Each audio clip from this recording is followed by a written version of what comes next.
setengah 10 tuh kayak baru sore ya. Kalau saya dulu ya, bahkan udah biasa waktu S1 dulu main futsal itu jam 10 ya.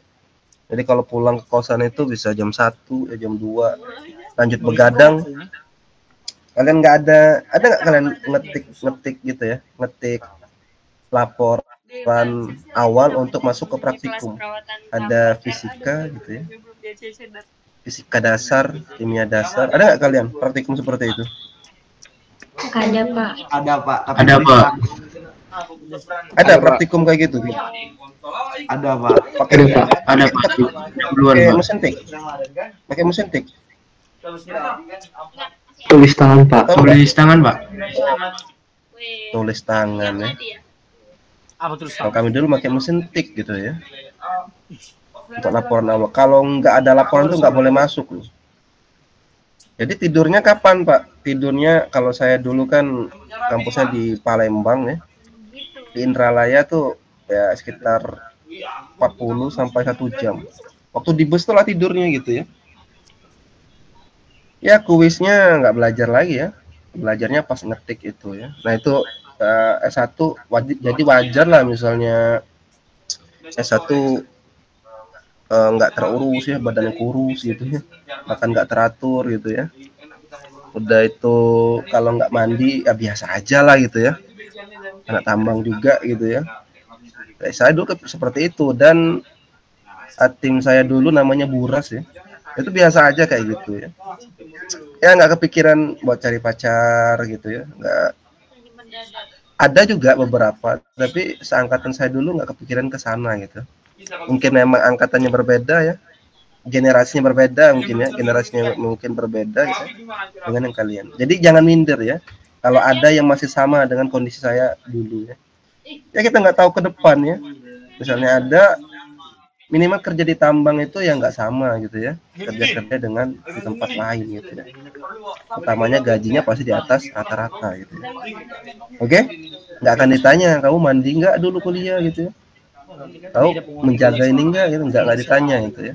Oke, baik, sekedar apa namanya itu intermezzo saja ya, menceritakan kondisi saya dulu gitu ya untuk S1 ya. Jadi jangan terlalu jaim amat lah gitu ya. Baik, di minggu keempat ya, ini minggu ketiga, gara-gara minggu ketiga kepakai untuk latihan ya, nggak cukup waktunya. Ya resiko offline kayak gitu ya. Terlalu lama waktu terbuang gitu ya, di luar materi. Tapi enak ya interaksinya secara langsung ya. Baik, saya slide dulu. Baik ya, jadi khusus pengujian laboratorium mekanika batuan ya. Ada juga banyak yang lain, jangan kalian nanti pengujian laboratorium mekanika tanah ya, walaupun ada kemiripan, apalagi nanti pengujian material logam ya, itu terlalu jauh ya. Khusus pengujian laboratorium di mekanika batuan gitu ya. Saya harap kalian sudah absen semua ya. Oke, ini saya lewati ya. Jadi ini ringkasan gitu ya, biar cepat. Kalian bisa baca di sini gitu ya.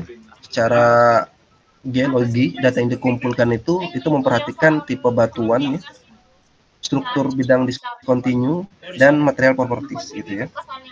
Nah, kalau misalnya menurut HOP tahun 98, pengumpulan data geologi itu, secara geologi itu caranya ada pemetaan lapangan dan ada logging batuan, inti core ya, atau inti batuan. Ya. Nah, ini ilustrasi 3 dimensi bagaimana harus mengetahui dalam mengumpulkan data secara geologi ada beberapa parameter gitu.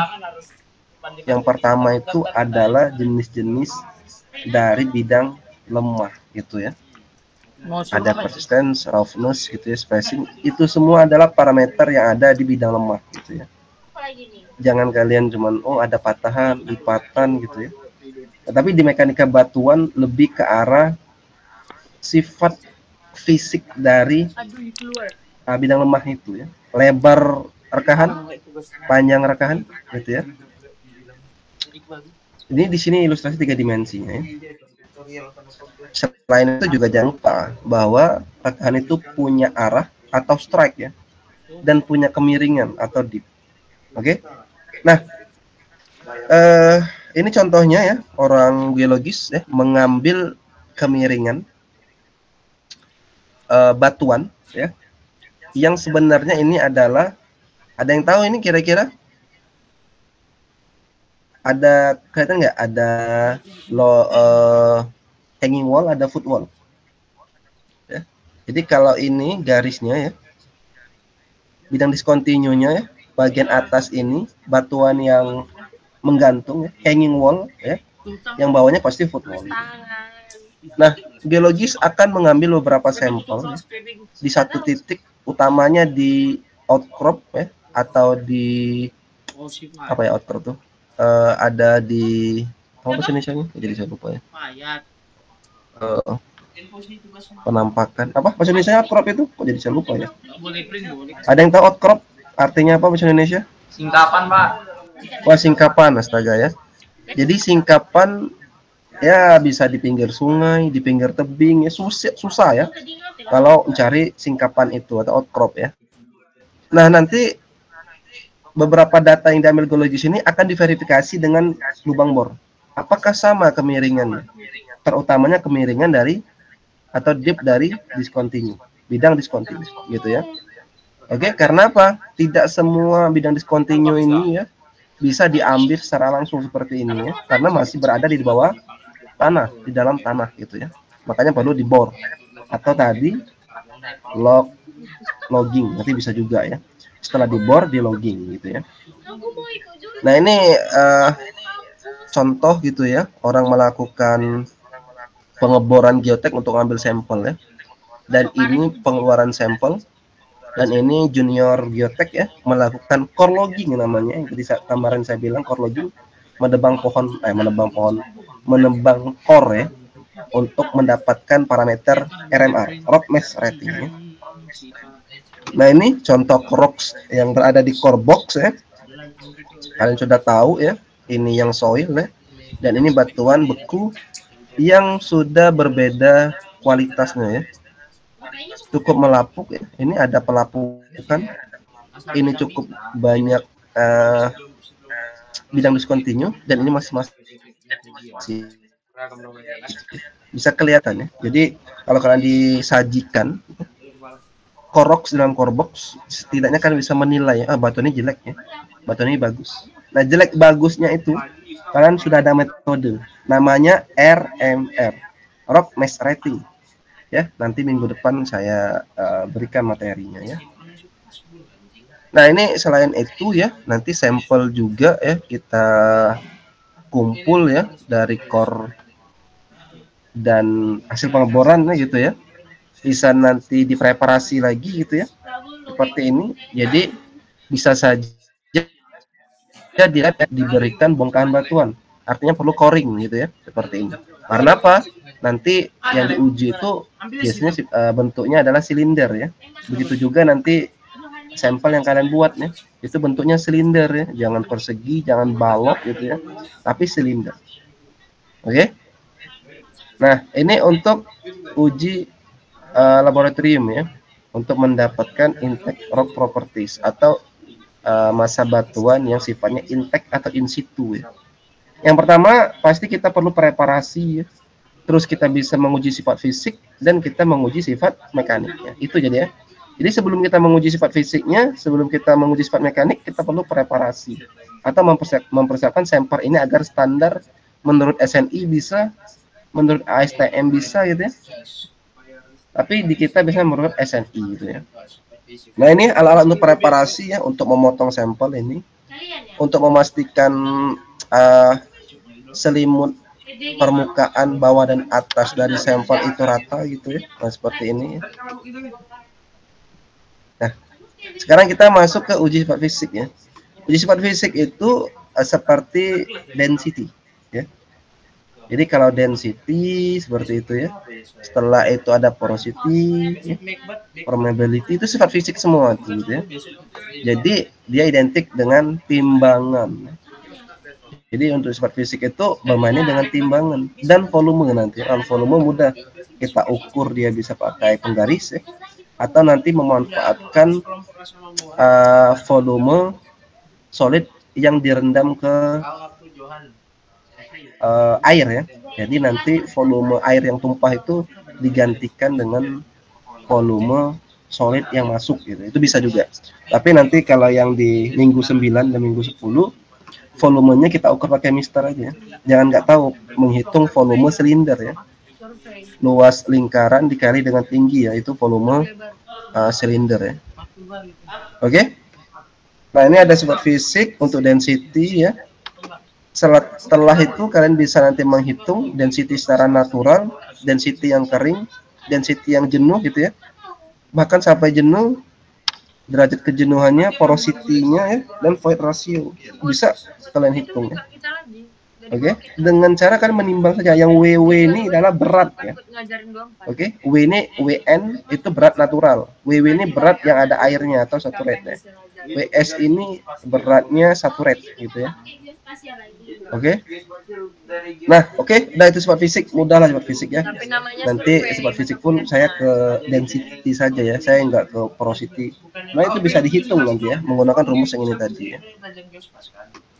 Oke, nah sekarang ada uji sifat mekanik yang penting sekali untuk mengetahui secara mekanis kekuatan. Jadi secara mekanis kekuatan dari batuan itu, secara mekanis. Kita bisa melihat ultrasonic velocity di batuan itu ya. Jadi berapa cepat rambat gelombang yang bisa melewati batuan itu, gitu ya. Itu termasuk kekuatan massa batuan ya, salah satu ya. Seberapa bisa batuan itu merambatkan, meneruskan gelombang, itu kekuatannya. UCS, Uniaxial Compressive Strength, kekuatan batuan untuk menahan tekan secara uniaksial atau dari satu arah itu ya, mau atas ke bawah gitu ya, mau kiri ke kanan ya. Uniaksial artinya apa? Satu dimensi saja gitu ya. Itu UCS gitu ya. Itu kekuatan tekan artinya ya. Kemampuan batuan untuk menahan tekanan, UCS. Direct shear, geser langsung untuk mengetahui batuan seberapa kuat digeser gitu ya. Kekuatan juga. Point load ini sama ya dengan UCS, cuman dia berbeda ya. Dia pakai konus nanti ya. Tapi tetap seberapa kuat batuan itu bisa ditekan ya. Kalau UTS, Uniaxial Tensile Strength ya. Tensile itu tarik secara langsung, secara nggak langsung ya. Sama. Untuk mengetahui seberapa kuat batuan itu ditarik ya. Triaksial gitu ya. Jadi untuk mengetahui triaksial ini 3 dimensi ya. Jadi sampelnya akan dimasukkan dalam tabung ya. Tabungnya akan dimasukkan oli gitu ya. Nanti ditekan ya. Sama seperti UCS, tapi UCS kan uniaksial ya. 1 dimensi kali 3 dimensi. Untuk mengetahui seberapa kuat batuan ditekan di segala arah. Gitu ya, itu triaksial. Oke. Jadi uji sifat mekanik ya untuk mengetahui untuk mengetahui kekuatan massa batuan, kekuatan intake batuan ya. Intake itu dalam skala kecil maksudnya ya. Karena apa? Sampel itu cuma perwakilan saja gitu ya. Dari massa batuan ya. Gitu ya. Untuk mengetahui ya kekuatan massa batuannya nanti.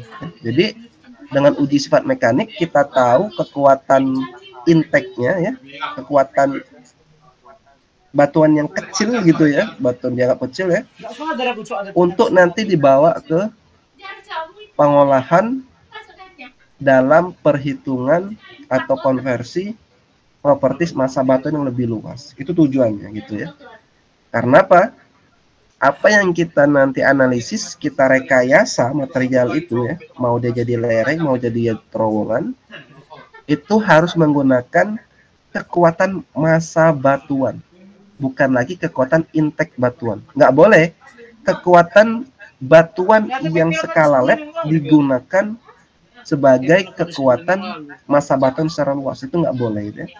Logikanya kekuatan massa batuan yang lebih luas akan lebih kecil ya, lebih lemah. Karena apa? Mengandung air lebih banyak ya, struktur yang lebih kompleks gitu ya.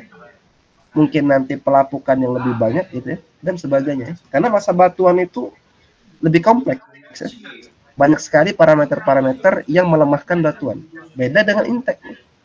Bahkan ketika kita mengebor belum tentu ya mewakili ya atau representatif di masa batuan yang cukup luas. Apalagi yang kita buat pit atau terowongan itu kan nanti luas sekali gitu ya. Oke, ada yang ingin ditanyakan sebatas ini? Tidak ada ya. Ini contohnya, bukan contoh ya, ini adalah alat untuk ultrasonic velocity ya.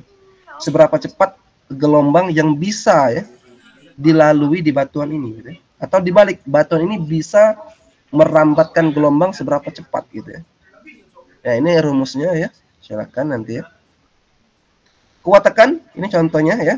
Nanti kita demonstrasi kuat tekan ya, tapi udah digital ya, di lab geoscience ya. Nanti kuat tekan ini hasilnya akan kita buat kurva. Di kurva ini kita akan mendapatkan 3 ya.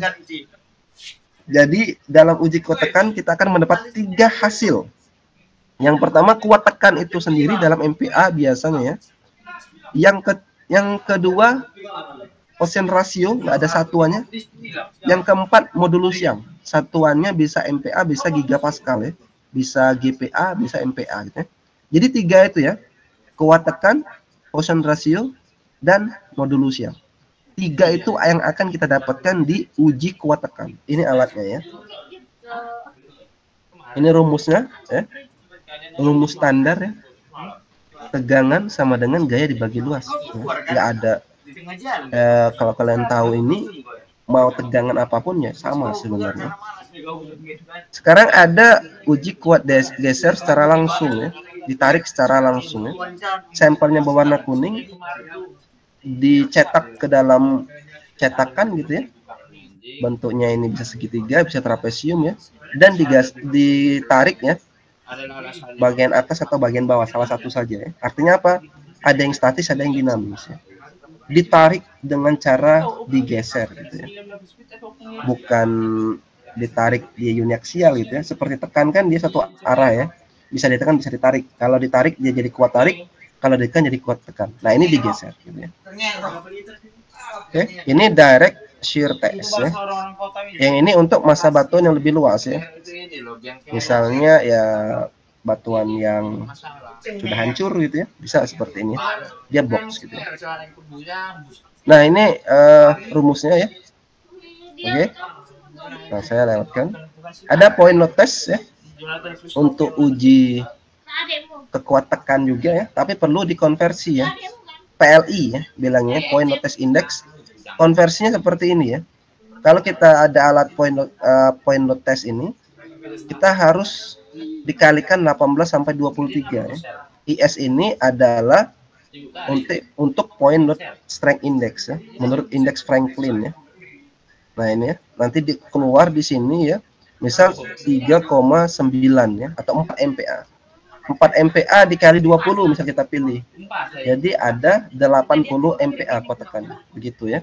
Cuma dikalikan saja. Tujuannya sama dengan UCS ya, untuk mendapatkan kuat tekan. Nah, sekarang ada kuat tarik secara langsung ya, seperti ini ya. Sampelnya dipreparasi seperti ini, dilem atas bawah, ditarik gitu ya.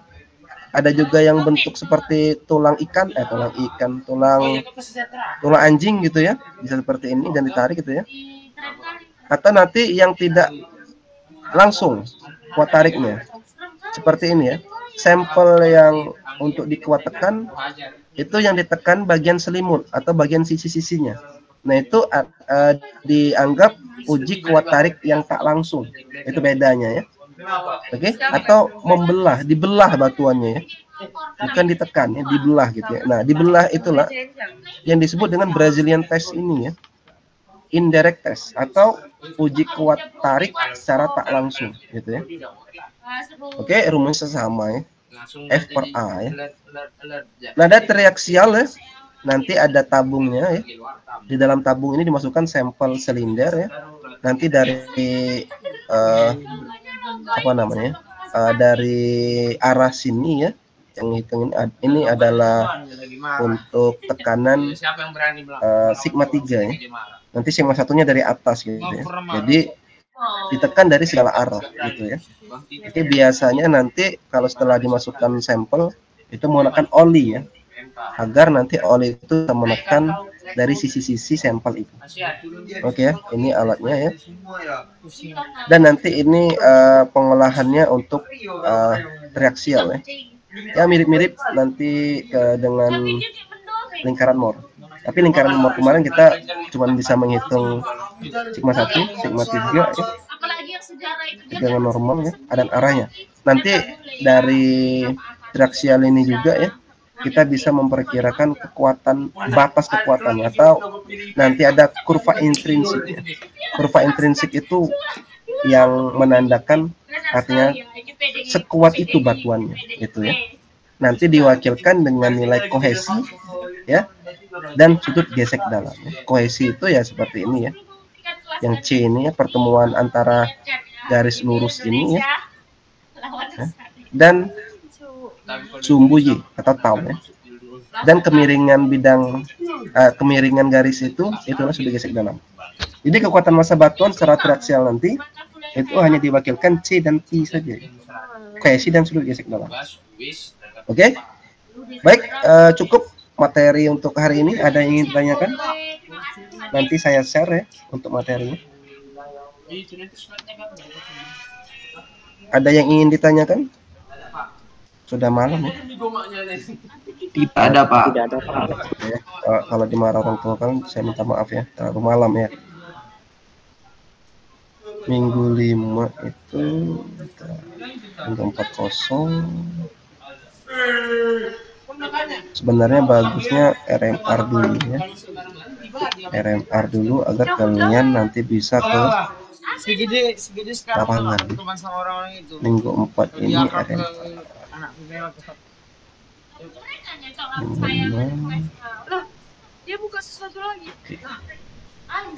Kayak gini ya, saya bilangnya dari awal gitu ya sekarang ya. Nanti minggu depan saya akan masuk ke materi klasifikasi massa batuan, banyak sekali gitu ya. Nah ya, 2 minggu dari sekarang ya, setelah materi ini berarti ya, itu minggu ke-5, berarti minggu ke-6 ya. Minggu ke-6 kita ke embung E ya. Jadi kalian perlu mempersiapkan ya. Nanti ya contohnya palu geologi gitu ya, ada meteran gitu ya, boleh juga mistar gitu ya, atau penggaris ya. Tapi nanti akan saya jelaskan di minggu ini ya, atau di minggu ke-5 gitu ya. Nah itu ya untuk gambaran kegiatan 2 minggu lagi gitu ya. Nah sebelum itu, mulai dari minggu 3 ini, minggu 4 ini kalian sudah bisa membuat sampel gitu ya. Jadi kalian sudah bisa membuat sampel. Oke. Jadi sampelnya berbentuk silinder gitu ya. Dan kalian tanya ke laboran kita, namanya Mega ya, di lab Krismi. Kalau kalian mau menggunakan pipa yang ada di lab, silakan ya. Kalau kalian mau beli sendiri, silakan ya. Tapi jangan yang terlalu besar. Tanya saja ukurannya berapa gitu ya. Oke? Ada yang ingin ditanyakan? Siapa ini? Ini kayaknya bau deh. Aman, Pak. Aman ya. Kalian tahu buat sampelnya gimana? Atau mau nanya ke cutting?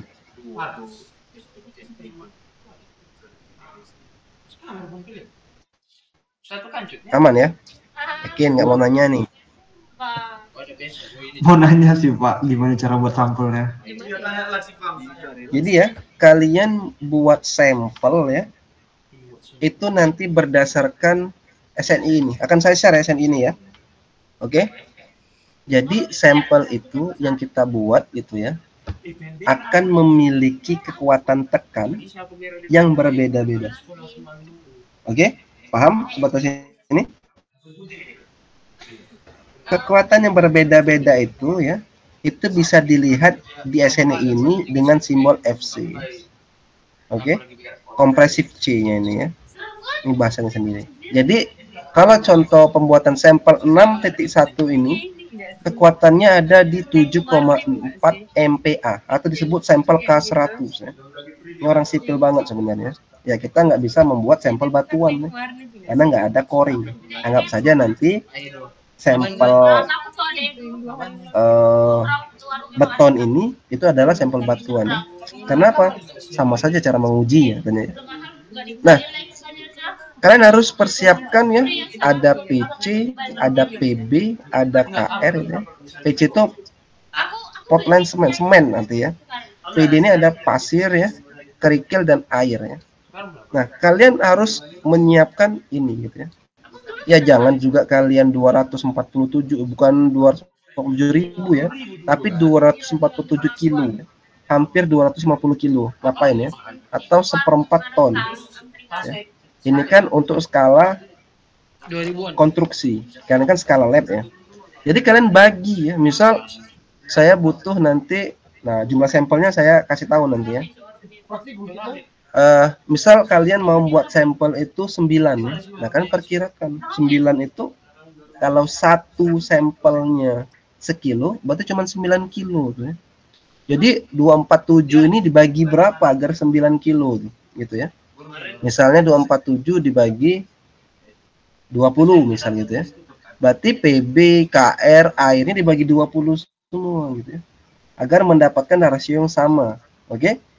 Untuk membuat adonan sampel ya, membuat adonan sampel itu tidak banyak dibuang. Begitu ya. Jangan banyak yang mubazir. Oke? Jadi kalian harus makanya tanya dulu ya, kalian ke laboran, kira-kira mega namanya ya, itu pipa yang tersedia berapa gitu ya. Oke? Nah, nanti ada juga yang kekuatan 9,8, berbeda ya. Oke, berbeda. Semennya yang utamanya berbeda sekali ya, lebih banyak ya. Logikanya semakin banyak semen akan semakin kuat ya, beton itu akan ditekan gitu ya. Oke, ada yang ditanyakan sebatas ini? Cukup, Pak. Cukup ya. Jadi kalian akan membuat 3 jenis beton ya. 1 7,4, 2 9,8, 3 12,2. Oke? Bisa? Bisa, Pak. Minimal satu jenis beton 3 sampel. Jadi minimal 9 beton yang kalian buat. Bisa?